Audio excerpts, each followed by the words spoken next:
In this demonstration, you'll use balls of clay to explore how stars fuse elements inside their cores. Each different color represents a different element. Here, pink represents hydrogen, blue is helium, purple is carbon, orange is oxygen, and this tennis ball is neon.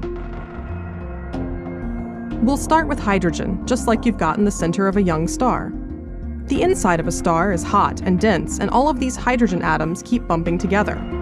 Often, some of them will stick together. This is called fusion.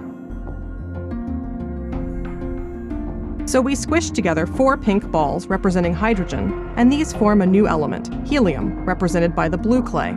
The sun's been doing this for nearly 5 billion years.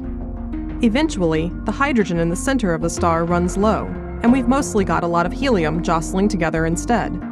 When hydrogen fusion stops, the star is no longer in equilibrium, and the core shrinks down. But this makes things even hotter, so the star can start to fuse helium into carbon. So we squish together 3 blue helium atoms to make 1 purple carbon atom. In the sun, this is where things will end once the helium runs low. But if a star is much bigger than the sun, the core will shrink again, and it'll get even hotter at the center.